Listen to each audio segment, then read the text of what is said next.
इस फिल्म में हमें सिंड्रेला नाम की एक ऐसी लड़की की कहानी बताई गई है जिसके माता पिता की मृत्यु के बाद उसकी सौतेली माँ उसे पालती है, लेकिन वो उसके साथ बिल्कुल भी अच्छा व्यवहार नहीं करती। पर एक दिन सिंड्रेला के जीवन में एक ऐसा मोड़ आता है जो उसके जीवन को पूरी तरह से बदल देता है, क्योंकि एक राजकुमार को उससे प्यार हो जाता है। लेकिन उसकी सौतेली माँ उसकी सबसे बड़ी दुश्मन बन जाती है, क्योंकि वो उस राजकुमार से अपनी बेटी की शादी कराना चाहती थी।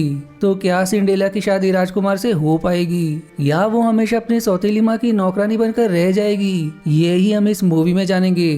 पर दोस्तों, एक्सप्लेनेशन की शुरुआत करने से पहले वीडियो को लाइक और कमेंट जरूर करें, इससे मुझे बहुत मदद मिलती है, क्योंकि आपके लाइक और कमेंट से ही मेरी वीडियो चल पाएगी और लोगों को रेकमेंड भी होगा देखने के लिए। और आखिर में मेरे चैनल को सब्सक्राइब करके मेरा मनोबल जरूर बढ़ाए, ताकि मैं आपके लिए और भी ऐसे एंटरटेनिंग वीडियोस पोस्ट कर सकूं। तो चलिए शुरुआत करते हैं मूवी के एक्सप्लेनेशन से। फिल्म की शुरुआत में हम सिंड्रेला को देखते हैं, जो एक इलाके की लीडर की बेटी थी, लेकिन उसके माता पिता की मृत्यु के बाद वो अपनी सौतेली माँ स्टेमर के साथ रहने पर मजबूर है, क्योंकि उसके अलावा सिंड्रेला का इस दुनिया में कोई नहीं है। साथ ही स्टेमर ने उसके पिता की सारी जायदाद भी अपने नाम कर ली है, इसलिए वो सिंड्रेला को एक नौकरानी की तरह रखती है। वहीं सिंड्रेला जब अपने माता पिता के कब्र के पास बैठी होती तभी स्टेमर उसे आवाज लगाती है, जो सुनकर वो तुरंत घर की तरफ भागती है, जिसमें उसकी मदद गांव के कुछ लोग भी करते हैं, क्योंकि अगर स्टेमर ने उसे घर के बाहर देख लिया तो वो उसे बहुत चिल्लाएगी। आप सिंड्रेला अस्तबल चलाने वाले एल्फ्रेड नाम के आदमी के पास आती है, जो हर जरूरत की चीजें स्टेमर से छुपाकर सिंड्रेला को दिया करता है,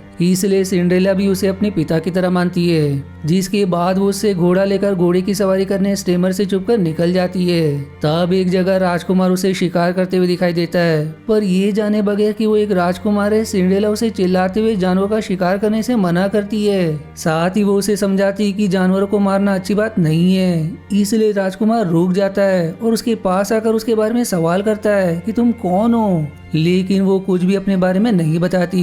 जिसके बाद वो दोनों घोड़े पर सवार होकर रेस लगाने लगते हैं, जिसमें राजकुमार जीतने ही वाला होता है, लेकिन तभी सामने खाई आ जाती है, पर गिरने से पहले ही सिंड्रेला उसे सावधान करके बचा लेती है। इधर राजा और रानी स्टेमर के पास आकर उसे महल में होने वाले समारोह का कार्ड देते हैं, जिसमें कई सारे लड़कियां शामिल होंगी। जिन लड़कियों में से जो भी राजकुमार को पसंद आएगी उसी से राजकुमार की शादी होगी। जो जानकर स्टेमर खुश हो जाती है कि यही मौका है अपनी बेटी डोरा की शादी राजकुमार से कराने का। जिसके बाद फिर राजा और रानी दावत देकर वहां से चले जाते हैं। पर वहीं ये सारी चीजें सिंड्रेला सुनकर दुखी हो जाती है, क्योंकि आज अगर उसके पिता जीवित होते तो ये मौका उसे मिलता। इधर एक आदमी राजकुमार के पास आकर कहता है कि राजा एक समारोह का आयोजन करने वाले हैं, जिसमें आपको एक लड़की पसंद करनी होगी। लेकिन राजकुमार कहता है कि मुझे पसंद नहीं करनी कोई लड़की। जो इतना कहने के बाद अपने दोस्तों के साथ वहां से चला जाता है। अब अगले दिन राजा महल में होने वाले समारोह के सिलसिले में राजकुमार से बात करने आते हैं। तब राजकुमार उनसे कहता है कि मैं अभी शादी के लिए तैयार नहीं हूँ। जो सुनकर फिर राजा उसे एक अंगूठी देकर कहते हैं कि तुम्हारे पास 2 दिन का समय है, इन 2 दिनों में जो भी लड़की तुम्हें पसंद आएगी उसे ये अंगूठी पहना देना, वरना 2 दिन बाद मैं किसी भी लड़की से तुम्हारी शादी करा दूंगा। जो सुनकर राजकुमार गुस्सा हो जाता है। इधर स्टेमर डोरा को समारोह के लिए तैयार कर रही होती है, लेकिन वो ठीक से तैयार नहीं हो पाती, इसलिए वो एल्फ्रेड से कहती है कि शहर जाकर सबसे अच्छे मेकअप आर्टिस्ट को बुला कर लाओ।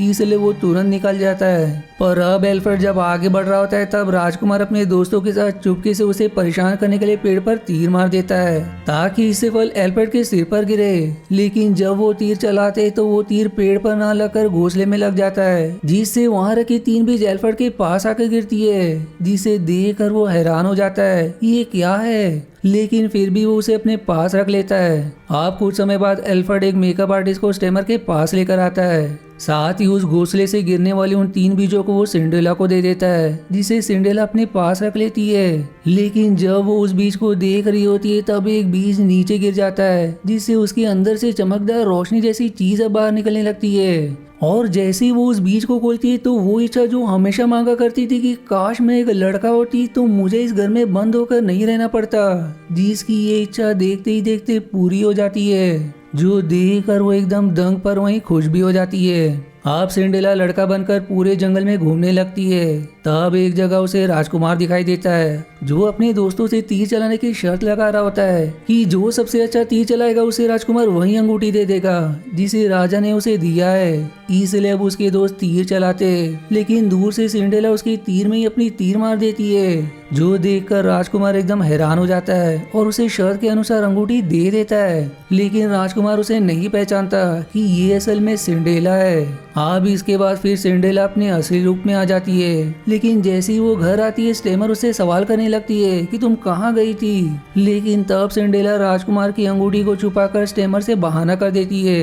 अब अगले सीन में स्टेमर डोरा के साथ समारोह में जा रही होती है जहाँ सिंड्रेला को भी जाने का मन था लेकिन स्टेमर उसे काम देकर घर में ही रुकने को कहती है। साथ ही उसे चेतावनी भी देती कि अगर वो घर से बाहर गई तो उसे सजा मिलेगी।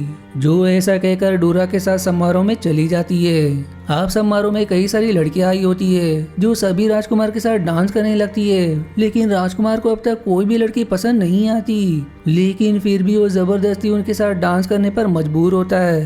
तो वहीं सिंड्रेला उदास अपने घर में बैठी होती है।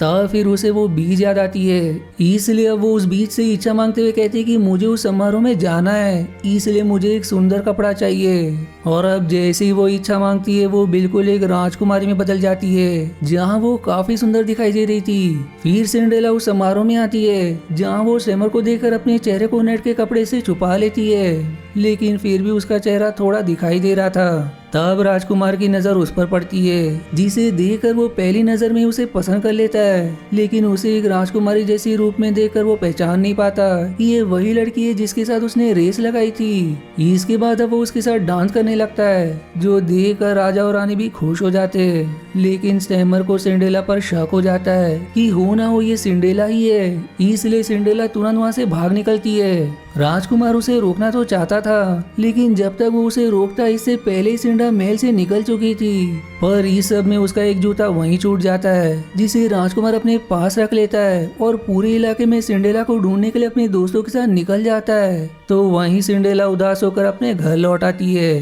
अब राजकुमार सिंड्रेला के गांव आकर सारे लोगों से कहता है कि जितनी भी लड़कियां इस गांव में उन सभी को यहाँ बुलाओ, मैं अपनी रानी ढूंढ रहा हूँ। इसलिए अब सारी लड़कियों को वहाँ जमा किया जाता है पर राजकुमार को सिंड्रेला कहीं नहीं दिखाई देती।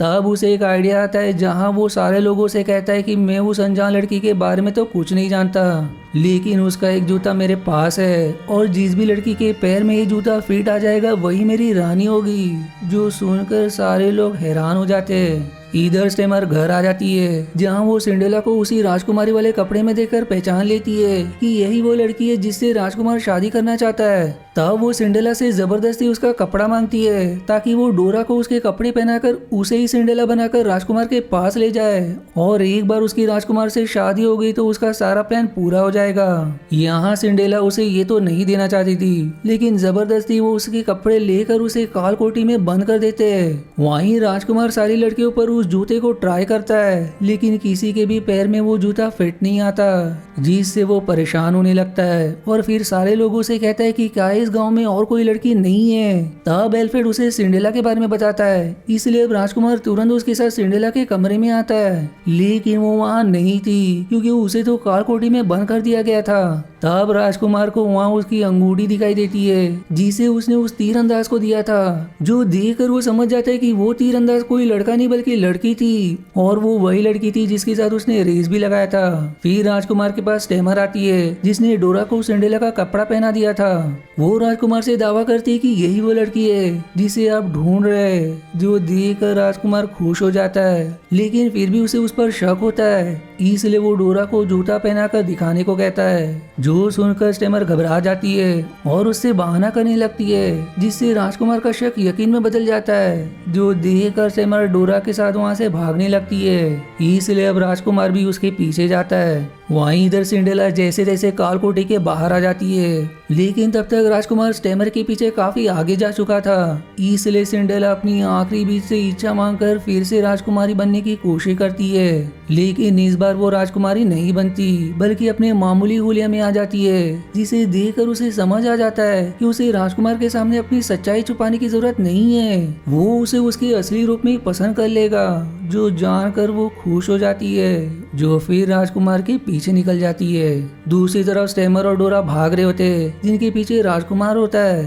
तब स्टेमर और डोरा भागते हुए सामने की खाई को देख नहीं पाते और उसी में गिरने वाले होते हैं, लेकिन सही समय पर राजकुमार उन्हें बचा लेता है। जिसके बाद वो डोरा के चेहरे का कपड़ा हटाता है, जिसे देखकर वो कहता है कि तुम वो नहीं हो जिसे मैं ढूंढ रहा हूँ। तभी फिर वहाँ सिंड्रेला आ जाती है और अब उसे देखकर वो तुरंत समझ जाता है कि जिसे वो ढूंढ रहा है वो कोई और नहीं बल्कि सिंड्रेला ही है। और अब जैसे उसे मालूम पड़ता है कि वो लड़की सिंड्रेला है, वो गुस्से में स्टेमर को खाई में फेंक देता है। लेकिन सिंड्रेला एक रस्सी पर तीर मारकर राजकुमारी को वहीं लटका देती है, जिसके बाद वो स्टेमर को भी गुस्से में मारने वाली होती है। लेकिन वो स्टेमर जैसी बुरी नहीं है, इसलिए वो उसे जीवित छोड़ देती है। जिसके बाद वो राजकुमार को खाई से बाहर निकालती है, जिसे देखकर राजकुमार एकदम खुश हो जाता है। और फिर वो दोनों गांव आते हैं, जहां राजकुमार सारे लोगों को ऐलान करता है कि मेरे होने वाली रानी कोई और नहीं बल्कि सिंड्रेला होगी, जो सुनकर सारे लोग खुश हो जाते हैं। और फिर इसी हैप्पी एंडिंग के साथ ये मूवी यहीं समाप्त हो जाती है।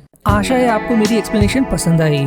यदि हाँ तो प्लीज वीडियो को लाइक करना और चैनल को सब्सक्राइब करके सपोर्ट करना ना भूलें। मिलते हैं अगले एक्सप्लेनेशन वीडियो में, तब तक के लिए धन्यवाद दोस्तों।